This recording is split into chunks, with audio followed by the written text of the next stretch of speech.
السلام علیکم دوستو، میں آج آپ کے لیے لے کے آئی ہوں ایک ایسی کہانی۔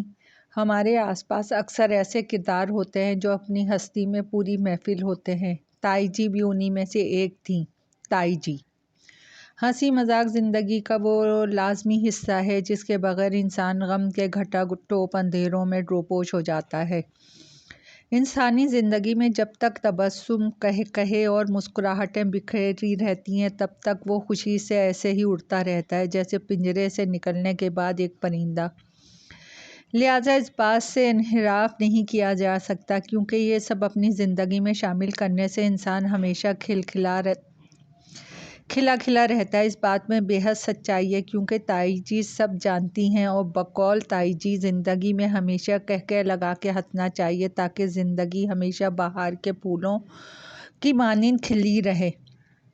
گو کہ تائی جی کی زندگی کچھ مشکلات ادویات سے گزری تھی مگر پھر بھی صبر کا دامن نہ چھوڑا اور شاید کہکوں کا بھی۔ تائی جی بچپن سے تو تائی جی نہ تھیں، پڑھائی کا تو سرے سے شوق ہی نہ تھا، لہٰذا سلائی کڑھائی سیکھ کر ہی گزار رہی تھی۔ پھر والدین نے مولوی سلیم کے ساتھ رخصت کر دیا۔ اب تائی جی کے وہ دن ختم ہو گئے جب وہ اپنے رشید بھائی جو کہ رنگ کا سیاہ تھا اسے سیاہ فام اور پھنیا کہہ کر بھاگ جاتی تھی۔ آج وہی بھائی راشد اسے شادی کی مبارکباد دے رہا تھا اور تائی جی سے کہہ رہا تھا، پھنیا شوہر مبارک ہو۔ تائی جی بیچاری نے تو شوہر کو دیکھا تک نہ تھا مگر وہ جان گئی تھی کہ شاید ان کے مولوی صاحب تھوڑی موٹی ناک کے ہیں جن سے انہیں سخت نفرت تھی۔ انہیں تو خوابوں کا شہزادہ چاہیے تھا، قد کا لمبا، چہرے کے نقوش پتلے پتلے اور طوطے جیسی تیکھی ناک، مگر پھوٹی قسمت ملا بھی تو سب اس کے برعکس۔ خوش تو ہونا بالآخر باجی یہ رشید تھا جس نے تائی جی یعنی اقبال کو اس کے اصل نام سے پکارا تھا۔ ویسے بھی بچپن میں وہ سب کی تائی بنتی تھی اسی لیے تائی جی کا نام پکا ہو گیا تھا، ورنہ ماں باپ نے کتنے لاڈ سے اقبال بیبی رکھا تھا اور پیار سے بالا بالا کہا کرتے تھے۔ بالا تھی تو اپنے نام کی طرح بلند، پوری پنجاب کی پنجامن اور جتنی جنتی، مگر آج رشید سے اپنا نام سن کے اسے ناگوار سا محسوس ہو رہا تھا۔ اسے معلوم تھا رشید صرف سنجیدہ اوقات ہی میں اس کا پورا نام لیتا تھا۔ دل ہی دل میں اللہ اللہ کرنے لگی۔ سسرال پہنچی تو تھوڑی گھبرا گئی، حالانکہ مولوی صاحب کتنی تسلیاں دے رہے تھے، اقبال جی یہ آپ کا اپنا گھر ہے، مگر تائی جی تو مولوی کا چہرہ دیکھنے کو بے تاب تھیں۔ گھونگھٹ ہٹا تو تائی جی کی ایسی چیخ نکلی کہ 2 دن تک ہوش نہ آیا کیونکہ تائی جی کو سیاہ رنگ بالکل پسند نہ تھا، مگر ہوا وہی جس کا ڈر تھا۔ اب اسے سمجھ آیا کہ رشید اسے کیوں بار بار مبارکباد دے رہا تھا، مگر مرتی کیا نہ کرتی بیچاری تائی جی کو، زندگی تو اسی کے ساتھ گزارنی تھی۔ مولوی صاحب مسجد جاتے، جو تھوڑا بہت ہوتا گھر لے آتے، تائی جی تو ایسے ہی حالات میں بالکل خوش نہ تھیں۔ ایک اسکول میں صفائی کا کام ملا تو مولوی صاحب اور تائی جی نے بھاگ کر حامی بھر لی۔ تائی جی نے اسکول میں کینٹین بھی لگا لی۔ اب تائی جی بڑے ٹھاٹھ سے کرسی پہ بیٹھی بچوں کو اشیاء دیتی۔ جب کوئی بھی بچہ انہیں تائی کہہ کے پکارتا تو انہیں بڑا پن محسوس ہوتا۔ تائی جی کو دن رات رقم جمع کرنے کا بھوت سوار تھا۔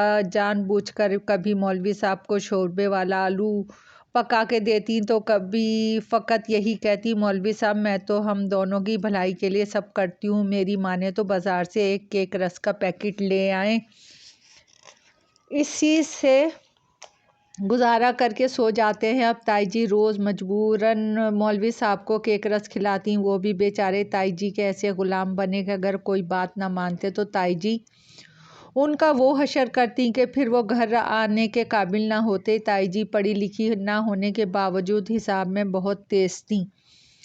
اب اسکول میں ترقی کرنے کے بعد انہوں نے اپنے گھر کی بیٹھک میں بھی چھوٹی سی کینٹین بنا لی۔ تائی جی بچوں کو تھوڑی تھوڑی چیزیں دیتی تو بچوں نے تائی جی کنجوس کے نعرے کب لگانے شروع کر دیے۔ علم ہی نہ ہوا، رشتہ داروں کا بھی یہی کہنا تھا کہ اپنے پیٹ سے کاہے کی کنجوسی کے فقط چائے رس کھا کر گزارا کرنا، مگر انہیں نہیں معلوم تھا کہ تائی جی بہت دور کی سوچتی ہیں۔ وقت گزرتا گیا، تائی جی کا چاند بھی بڑا ہونے لگا۔ تائی جی کا ایک بیٹا تھا، گو کہ وہ ابھی